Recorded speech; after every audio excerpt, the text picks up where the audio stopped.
எல்லாருக்கும் வணக்கம். நான் உங்கள் சபரி டூரிசம். இப்போ நாங்கள் குரோ மீனை விட போகிறோம் பாருங்கள். ரெண்டாவது, மூணாவது பாருங்கள். ஏச்சு அழகாக இருக்கு பாருங்கள். குரோ மீன் பாருங்கள். பாருங்கள் இவ்வளோ அழகாக இருக்கு பாருங்கள். குரோ மீன். குரோ மீன் அதிகமாக கிணத்துல ஏரி பகுதியில் கிடைக்கும் பாருங்கள். ஒரு ஏச்சு அழகாக இருக்கு பாருங்கள். குரோ மீன்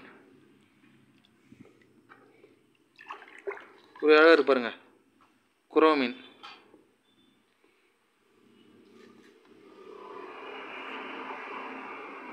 இவ்வளோ ஏச்சியாக இருக்கும். குரோ மீன் பாருங்கள், துடிக்குது பாருங்கள்.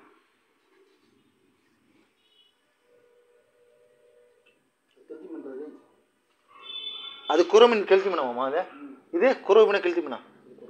குரோ மீன் பாருங்கள். ஏச்சியாக ஆடு பாருங்கள். வாழ்க மீனவ மக்கள். உலக மீனவர் தினம் நவம்பர் 21. மறக்காமல் லைக் பண்ணுங்கள், ஷேர் பண்ணுங்கள், சப்ஸ்கிரைப் பண்ணுங்கள் நம்ம சேனல் சபரி டூரிசம்.